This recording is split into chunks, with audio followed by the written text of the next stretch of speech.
রাজনৈতিক দলগুলোর সাথে আবারও বসেছে ঐকমত্য কমিশন। 4 ইস্যুতে চলছে আলোচনা।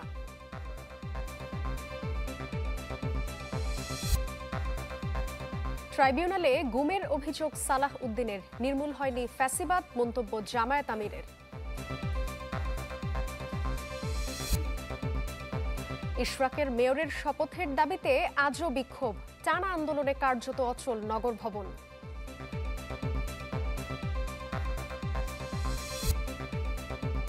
কালো টাকা সাদার বিধান জুলাই চেতনার পরিপন্থী, বলছে সিপিডি। মূল্যস্ফীতির লক্ষ্য নিয়ে প্রশ্ন।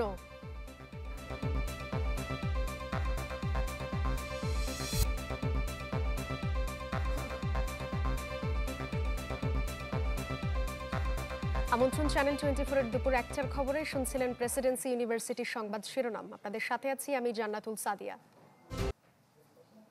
জাতীয় ঐকমত্য কমিশনের সাথে দ্বিতীয় দফায় আজ আবারও বসেছে রাজনৈতিক দলগুলো। রাজধানীর ফরেন সার্ভিস একাডেমিতে অনুষ্ঠিত হচ্ছে এ বৈঠক। সভাপতিত্ব করছেন কমিশনের সহ সভাপতি অধ্যাপক আলী রিয়াজ। এতে সংবিধানের 70 অনুচ্ছেদ ও দ্বিকক্ষ বিশিষ্ট আইনসভা সহ 4টি বিষয় হচ্ছে আলোচনা। গতকাল দ্বিতীয় দফা বৈঠকের উদ্বোধন করেন প্রধান উপদেষ্টা ও ঐকমত্য কমিশনের চেয়ারম্যান ডক্টর মোহাম্মদ ইউনুস। সংস্কারের বিষয়ে বিভিন্ন রাজনৈতিক দলের মধ্যে যে দূরত্ব আছে তা দূর করতেই দ্বিতীয় দফায় আয়োজন করা হয়েছে আলোচনার। এর উপর ভিত্তি করেই চূড়ান্ত হবে জুলাই সনদ। এক এক দিন 3টে বা 4টে বিষয় নিয়ে আলোচনা করবে যতটা সময় প্রয়োজন হয়। আমাদের লক্ষ্য হচ্ছে এই 3টে বা 4টা বিষয়ে এক জায়গায় আসা। সেটা যে সবসময় একমত হতে পারবো তা নয়, ক্ষেত্র বিশেষে একমত হওয়া যাবে, ক্ষেত্র বিশেষ হয়তো পারা যাবে না। যদি প্রয়োজন হয় যে একটি বিষয় আজকে আমরা নিষ্পত্তি করতে পারলাম না, আরেকটু আলোচনা করা দরকার, আমরা পরবর্তী দিনে বৈঠকের শুরুতে সেটা নিয়ে আমরা আলোচনা করে নেব। এ বিষয়ে আরো জানাতে রাজধানীর ফরেন সার্ভিস একাডেমি থেকে সরাসরি যুক্ত হচ্ছেন সহকর্মী নাফিউল ইসলাম লিংকন। লিংকন, কি কি বিষয় রয়েছে আলোচনা এবং এছাড়া আপনার কাছে যে সবশেষ আপডেট আছে আমাদেরকে জানাবেন। সাদিয়া, জাতীয় ঐকমত্য কমিশনের দ্বিতীয় দফার দ্বিতীয় দিনের বৈঠকের শুরুতেই যে এজেন্ডাটি নির্ধারণ করা হয়েছে সেটি হচ্ছে সংবিধানের 70 অনুচ্ছেদ, যেটি নিজ দলের বিরুদ্ধে যে সংসদ সদস্য বা দলীয় সদস্যদের ভোট দেওয়ার সুযোগ থাকে না, সেটি পরিবর্তনের প্রস্তাব এসেছে। যে তারা যেন নিজ দলের কোনো ধরনের সিদ্ধান্ত যেটি রাষ্ট্রের বিরুদ্ধে যাবে বা দেশের বিরুদ্ধে যায়, দেশের স্বার্থের বিরুদ্ধে যায়, সেটি যেন নিজ দলের সংসদ সদস্যরা তাদের দলের বিরুদ্ধে ভোট দিয়ে সেই সুযোগটা যেন রাখা যায়, সেই আলোচনা চলছে এখন। এছাড়া আরও যেই 3টি এজেন্ডা রয়েছে সেটি হচ্ছে সংসদে নারী আসন বৃদ্ধি। এছাড়া অন্তর্বর্তী সরকারের অধীনেই স্থানীয় সরকার নির্বাচনের বিষয়টি খুব গুরুত্ব দিয়ে আলোচনা হচ্ছে, কারণ অধিকাংশ দলগুলো তারা বলছেন যে এই সরকারের অধীনে, একটু নিরপেক্ষ সরকারের অধীনে তারা স্থানীয় সরকার নির্বাচন করতে চায়। সেক্ষেত্রে অন্যান্য দল কি বলছে এবং বৃহত্তর দলগুলো কি বলছে, যদিও এই বিষয়টি নিয়ে অনেকের মধ্যে মতানৈক্য রয়েছে এবং সব দলের অংশগ্রহণে এই সিদ্ধান্তে আসা যায় কিনা সেটি আজকের গুরুত্বপূর্ণ এজেন্ডার মধ্যে অন্যতম। এবং শুরুতে যেটি বলেছে যে সংবিধানের 70 অনুচ্ছেদ, সবকিছু মিলে এই ধারাবাহিকভাবে আলোচনাগুলো হবে। ঈদের আগে মূলত জাতীয় ঐকমত্য কমিশনের আজকের বৈঠকটি হয়তো বা শেষ বৈঠক, ঈদের পরে নতুন করে আবারও বৈঠক শুরু হবে। সবকিছু মিলে প্রধান উপদেষ্টা গতকাল যেটি বলেছিলেন যে একটি জাতীয় ঐক্যের প্রয়োজনে জুলাই সনদ, সেই সাথে এই গণহত্যা যে বিচার, সেই সাথে আগামীতে যে সুষ্ঠু এবং গ্রহণযোগ্য নির্বাচনের রূপরেখা কিভাবে হবে, সব কিছু মিলে কিন্তু এই ঐকমত্য কমিশনের সিদ্ধান্তের আসার পরই কিন্তু সরকার সেই বাস্তবায়নে যাবে। তো ততদিন পর্যন্ত এই গত 10 মাস ধরে বিভিন্ন কমিশন যে রিপোর্টগুলো দিয়েছে, সেই রিপোর্টের সুপারিশের আলোকে একটি জাতীয় ঐক্য কমিশন যেই জুলাই সনদটি ঘোষণা করতে যাচ্ছে, সেটি কতটা ঐক্যমতের ভিত্তিতে সুসম্পন্নভাবে এবং খুব সুনির্দিষ্টভাবে এইগুলো সম্পন্ন করা যায় সেটি নিয়ে কিন্তু আলোচনা হচ্ছে। এবং বৈঠক শেষে ঐক্যমত্য কমিশনের সভাপতি আলী রিয়াজ উনি ব্রিফিং করবেন। এছাড়া যারা বৈঠকে অংশ নিয়েছেন, প্রায় 30টি দল অংশ নিয়েছেন, এই 30টি দলের উল্লেখযোগ্য যারা নেতা রয়েছেন তাদের সঙ্গে আমরা কথা বলার চেষ্টা করব আজকের বৈঠক থেকে তারা কি পেলেন। আসলে সাদিয়া, এই ছিল ফরেন সার্ভিস একাডেমি থেকে জাতীয় ঐকমত্য কমিশনের দ্বিতীয় দফা বৈঠকের সর্বশেষ খবর। লিংকন, ধন্যবাদ আপনাকে। রাজধানীর ফরেন সার্ভিস একাডেমি থেকে সরাসরি যুক্ত হয়েছিলেন সহকর্মী নাফিউল ইসলাম লিংকন। দেশ জুড়ে তোলপাড় ওয়ালটন ফ্রিজ কিনে আপনিও হয়ে যেতে পারেন মিলেনিয়ার। ডিসেম্বর নাকি জুন নির্বাচন কখন হবে এ প্রশ্নে ক্রমেই দূরত্ব বাড়ছে সরকার ও বিএনপির। দলটির নেতাদের বক্তব্যেও ইঙ্গিত মিলছে সরকারকে অসহযোগিতার। এমন বাস্তবতায় বিএনপিকে দায়িত্বশীল হয়ে ধৈর্য ধরার পরামর্শ রাজনৈতিক বিশ্লেষকদের। আর সরকারের প্রতি আহ্বান সংস্কার ও বিচার কাজ ত্বরান্বিত করার। সাদবিন শফিকের report. We have to wait 6 months more. So that's one view. That's why the politicians are looking for not all political parties, just one particular. গেল সপ্তাহে জাপান সফরে একটি অনুষ্ঠানে প্রধান উপদেষ্টা ডক্টর মোহাম্মদ ইউনূস বলেছেন, বাংলাদেশে ডিসেম্বরে নির্বাচন চায় শুধু একটি দল। এরপর অন্তর্বর্তী সরকার বনাম বিএনপি সম্পর্কের অনুর্বর দিকটা আরও স্পষ্ট হতে থাকে। তিনি অসত্য কথা বলবেন এটা তো আমরা কখনো কল্পনাও করি না। জাপানে গিয়ে তিনি বলেছেন একটা মাত্র দল বিএনপি ডিসেম্বরের মধ্যে নির্বাচন চায়। এটা কি সত্য? ডিসেম্বরের মধ্যে নির্বাচন হতে হবে। আপনি ডেট যদি না দিতে পারেন আমরা একটু অপেক্ষা করবো, তাহলে আমরা ডেট দিয়ে দেব। অন্তর্বর্তী সরকার জুন আর বিএনপি ডিসেম্বর। নির্বাচনের রোডম্যাপ নিয়ে ক্রমেই ঘনীভূত হচ্ছে টানাপোড়েন। এছাড়া বেশ কিছু মৌলিক সংস্কার প্রশ্নেও বিপরীত মেরুতে দুই পক্ষ। তবে কি সরকারের উপর থেকে সহযোগিতার হাত তুলে নেয়ার যে ইঙ্গিত দিচ্ছিল দলটি, তার বাস্তবায়ন শুরু হয়ে গেল? এমন অভিযোগ মানছেন না তারেক রহমানের উপদেষ্টা ডক্টর মাহদি আমিন। গত বছর অগাস্ট থেকে ধরে এবছর ডিসেম্বর পর্যন্ত কাউন্ট করি, এখানে কিন্তু 1 বছর 4 মাস যথেষ্ট লম্বা একটা সময় রয়েছে। প্রত্যেকটা সরকারিতে জবাবদিহিতার একটা জায়গা রয়েছে। গত 10 মাসে কেন সংস্কারের সেরকম অগ্রগতি হয় নাই, কেন বিচারের তেমন কোনো দৃশ্যমান আমরা ফলাফল দেখি নাই, সেই বিষয়গুলো সামনে আসছে। এর পাশাপাশি অন্তর্বর্তী সরকারের বিভিন্ন পর্যায়ে বিভিন্ন ধরনের আমরা দেখছি দুর্নীতির এলিগেশন আসছে, দুর্নীতি প্রুফ আসছে। এটা তো জনগণের যে গণ অভ্যুত্থানের আকাঙ্ক্ষা ছিল সেটার সাথে সাংঘর্ষিক। তাদের নির্বাচন ছাড়া আর কোনো কথা নাই।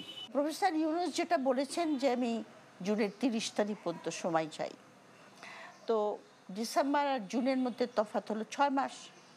তো এই 6 মাস কি বিএনপি অপেক্ষা করতে পারে না? রাজনৈতিক বিশ্লেষক ডক্টর দিলেরা চৌধুরী মনে করেন, কিছু উপদেষ্টার সক্ষমতা ও সংস্কার প্রক্রিয়ায় ধীরগতি নিয়ে প্রশ্ন আছে বটে, তবে বৃহত্তর রাজনৈতিক স্বার্থে বিএনপিকে আরও দায়িত্বশীল ভূমিকা রাখার পরামর্শ তার। ওনাকে অস্থিতিশীল করার অনেক রকম চেষ্টা হচ্ছে। তার মধ্যে যদি আমাদের দেশের রাজনৈতিক দলগুলি পর্যন্ত সেই মিছিলে যোগ দেয়, তাহলে এটা তো খুব দুঃখজনক। দিতেই হবে আঙ্গুল তুলে প্রফেসর ইউনূসকে একটা হুমকি দেওয়ার মতো, এটা তো আমরা একটা দায়িত্বশীল রাজনৈতিক দলের কাছ থেকে আশা করি নাই। আমরা যদি দেখি, গতকালের রিপোর্ট বেরিয়েছে যে 49টা যে নিবন্ধিত রাজনৈতিক দল আছে তার মাঝে অন্ততপক্ষে 34টা রাজনৈতিক দল কিন্তু এই ডিসেম্বর ইলেকশন চাচ্ছে। সুতরাং এটি শুধু বিএনপির না, শুধু রাজনৈতিক দলগুলো না, যে জনগণের প্রতিনিধিত্ব করি আমরা, যে বিভিন্ন শ্রেণী পেশার মানুষের আকাঙ্ক্ষাকে আমরা ধারণ করি, সবাই কিন্তু চায় খুব দ্রুত একটি অবাধ, সুষ্ঠু এবং গ্রহণযোগ্য নির্বাচন হোক। সংস্কার ও নির্বাচনের রোডম্যাপ ইস্যুতে কিছুদিন পরপর তৈরি হচ্ছে টালমাটাল পরিস্থিতি। তবে নতুন বাংলাদেশে কাঙ্ক্ষিত সঠিক গতিপথ নির্ধারণে বড় নিয়ামক হিসেবে বিএনপিকে আরও সময়োপযোগী নীতি নির্ধারণের পরামর্শ বিশ্লেষকদের। সাদবিন শফিক, চ্যানেল 24, ঢাকা। শেখ হাসিনা সহ 7 জনের বিরুদ্ধে আন্তর্জাতিক অপরাধ ট্রাইব্যুনালে গুম ও অপহরণের অভিযোগ করছেন বিএনপি নেতা সালাহ উদ্দিন আহমেদ। সকাল 11:15টার দিকে ট্রাইব্যুনালে যান তিনি। লিখিত অভিযোগ জমা দেন চিফ প্রসিকিউটরের কাছে। পরে সালাহ উদ্দিন আহমেদ সাংবাদিকদের বলেন, জাতির আকাঙ্ক্ষার ন্যায় বিচার শুধু জুলাই আগস্ট নয়, বিগত আমলে যত মানুষ হত্যা, গুম, নির্যাতনের শিকার হয়েছেন তার সবকিছুর বিচার করা হবে, এটি বিএনপির প্রতিশ্রুতি।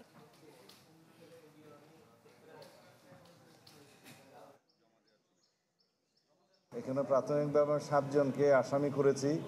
শেখ হাসিনা সহ স্বরাষ্ট্রমন্ত্রী তৎকালীন সহ আরও যারা র্যাবের এবং পুলিশের যারা জড়িত ছিল তাদের সবাইকে এখানে আসামি করা হয়েছে।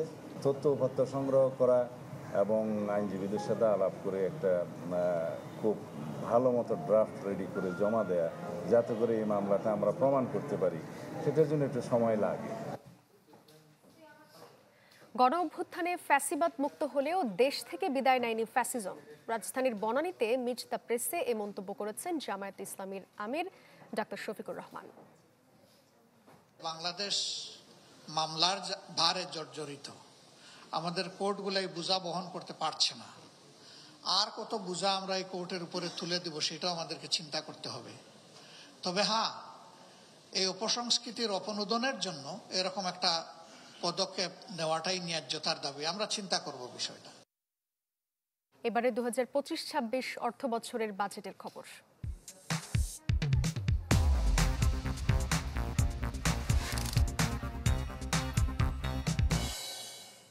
2025-26 অর্থ বছরের বাজেটে অপ্রদর্শিত আয়কে বৈধতা দেওয়ার বিধান রাখার কড়া সমালোচনা করেছে centre for policy dialogue CPD. রাজধানীর হোটেল লেকশোরে বাজেট প্রতিক্রিয়ায় বলা হয়, কালো টাকা বৈধ করার প্রক্রিয়া অন্তর্বর্তী সরকারের কাছ থেকে অপ্রত্যাশিত। একই সাথে এটি জুলাই বিপ্লবের সাথে সাংঘর্ষিক বলেও মনে করে সিপিডি। সংবাদ সম্মেলনে আরও বলা হয়, প্রস্তাবিত বাজেটে মূল্যস্ফীতি 6.5% নামিয়ে আনা সম্ভব হবে না। কঠিন হবে সামষ্টিক অর্থনীতির লক্ষ্যমাত্রা অর্জন করা। সমালোচনা করা হয় কৃষি, খাদ্য, শিক্ষা, স্বাস্থ্যে যথাযথ বরাদ্দ দেয়া না দেয়ার।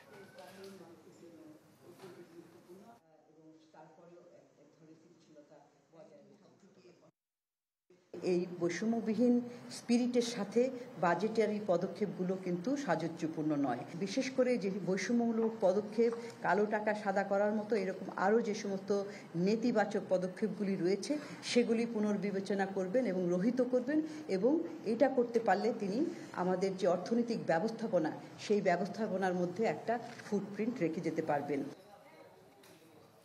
দর্শক, ঈদযাত্রা নিয়ে সচিবালয় ব্রিফ করছেন স্বরাষ্ট্র উপদেষ্টা। আমরা সরাসরি যাচ্ছি সেখানে। আরেকটা হয়তো অনেক সময় দেখা যায় যে যাত্রীদের দুই একটা জায়গায়, যদিও আগেও এটি হইতো, বাট এখন সংখ্যাটা অনেক কম সেই ডাকাতি বাট আপনাদের ইসে আমরা খবরটা পেয়ে যাই তাড়াতাড়ি। এবার যদি কোনো যাত্রী দূরে যাওয়ার সময় উঠার পরে তাদের সবারই ছবি নেওয়া হবে। অনেক সময় যাত্রী ছদ্মবেশে ডাকাত এরা কিন্তু বাসে উঠে পড়ে, এই জন্য সবারই ছবি নেওয়া হবে। এবং এই ছবিটা শুধু যেই সময় একেবারে লাস্ট, যেমন ধরেন আমিনবাজার থেকে আর তারা কোনো যাত্রী নেবে না, তা আমিনবাজারে ছবি উঠে বাসের দরজা তারা বন্ধ করে দেবে। কিন্তু কিছু কিছু লোকাল বাস আছে, যেমন ধরেন আমিনবাজারের পর হয়তো আবার সাভার গিয়ে তাদের ছবি উঠাইতে যাত্রী উঠাইতে হবে, তা আমিনবাজারে তো একবার ছবি উঠাই নেবে সবাই, প্লাস এই সাভারে যাওয়ার পরও যেই সব নতুন যাত্রী উঠবে তাদেরও ছবিগুলি তারা উঠাবে।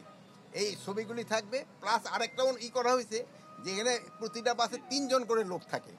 তো তারা যদি কোনো বাসে কোনো রকমের ঝামেলায় পড়ে, তারা কোনো প্রশাসনের নাম্বার থাকলে তাদের সাথে জানাই দিবে, অথবা মালিক বা কারো কাছে তারা এটা জানাই দিবে। এটা জানাই দেওয়ার সাথে সাথে তারা আমাদের মালিকের এখানে জানাই, তারা আইন শৃঙ্খলা বাহিনীকে জানাই দিবে। এইটা হলে হয়তো আমরা কিছুটা পরিত্রাণ পাবো। আরেকটা হলো ফিটনেসবিহীন যেই গাড়ি রাস্তায় চলাচলের উপযোগী না, অনেক সময় ওই ভাইয়েরা করে নাকি একটু রং ঠং দিয়া কইরা ফেলায়। এইবারে রং ঠং দিয়া করা যাবে না। ফিটনেসবিহীন গাড়ি কোনো অবস্থায় রাস্তায় চলতে দেওয়া হবে না। সিলেটে বৃষ্টি কিছুটা কমলেও থামেনি উজান থেকে আসা পাহাড়ি ঢল। এতে বাড়ছেই নদ নদীর পানি। সুরমা ও কুশিয়ারের 4টি পয়েন্টে পানি বিপদসীমার ওপর দিয়ে বইছে। এদিকে জকিগঞ্জ উপজেলার কয়েকটি গ্রাম ও রাস্তা এখনও পানির নিচে। এছাড়া ব্রাহ্মণবাড়িয়ার আখাউড়ায় কমতে শুরু করেছে পানি, তবে এখনও পানির নিচে 19টি গ্রামের নিচু এলাকা। এতে ভোগান্তিতে পড়েছেন মানুষ।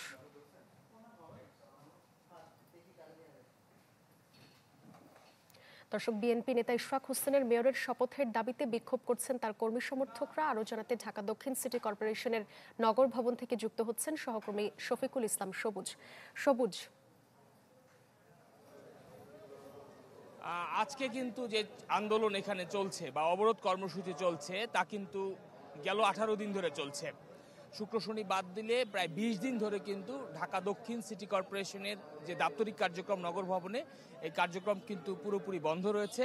এর আগে আইনি প্রক্রিয়ার কারণে ইশরাক হোসেনের শপথের যে কার্যক্রম তা বিলম্বিত হয়েছিল, পরবর্তী আদালতের রায় হয়েছে। কিন্তু তার পরবর্তীতে যেহেতু গেজেট প্রকাশের 30 দিনের মধ্যে শপথ পড়াতে হয়, সেই 30 দিন অতিক্রান্ত হয়ে গেছে। পরবর্তীতে স্থানীয় সরকার মন্ত্রণালয় থেকে আইন মন্ত্রণালয় এই মতামত জানতে চাওয়া হয়েছে। এখন আইন মন্ত্রণালয়ের আসলে যে পর্যবেক্ষণ বা তাদের যে বক্তব্য, সেই বক্তব্যের অপেক্ষায় কিন্তু রয়েছে নির্বাচন কমিশন। তো এই ডামাডোলের মাঝে কিন্তু দক্ষিণ সিটি কর্পোরেশনের যে 75টি ওয়ার্ড রয়েছে, 75টি ওয়ার্ডের বাসিন্দারা তারা কিন্তু এক বিড়ম্বনার মধ্যে পড়েছে।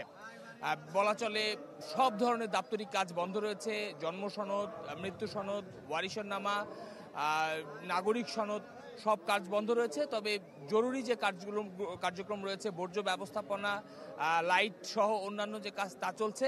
তবে এখন সবাই খুব বেশি চিন্তিত রয়েছে যে আসন্ন ঈদুল আজহায় যে পশুর বর্জ্য ব্যবস্থাপনা, সেই বর্জ্য ব্যবস্থাপনা কিভাবে হয় এই কার্যক্রম নিয়ে বিকেল ৩টার সময় নগর ভবনে প্রকৌশলী ইশরাক হোসেন আসবেন এবং পরবর্তী তাদের দলীয় যে নির্দেশনা, সেই নির্দেশনা তিনি দেবেন এবং পরবর্তী যে কার্যক্রম তা নিশ্চয়ই তিনি এখান থেকে ঘোষণা করবেন। এ হচ্ছে সবশেষ ঢাকা দক্ষিণ সিটি কর্পোরেশন নগর ভবন থেকে। সবুজ, ধন্যবাদ আপনাকে। আমাদের সঙ্গে যুক্ত হয়েছিলেন শফিকুল ইসলাম সবুজ। বিতর্কিত আমলাদের সচিবালয় থেকে অবাঞ্ছিত ঘোষণার দাবিতে মার্চ টু সচিবালয় কর্মসূচি পালন করছে জুলাই ঐক্য। শাহবাগে জাতীয় জাদুঘরের সামনে থেকে শুরু হয় কর্মসূচি। দোয়েল চত্বর হয়ে সচিবালয়ে যেতে চাইলে আটকে দেয় পুলিশ। পরে আলোচনার জন্য সচিবালয়ে যায় 5 সদস্যের প্রতিনিধি দল। এর আগে তারা অভিযোগ করেন চাকরি অধ্যাদেশ নিয়ে কর্মকর্তা কর্মচারীদের আন্দোলন জুলাই চেতনার সাথে সাংঘর্ষিক।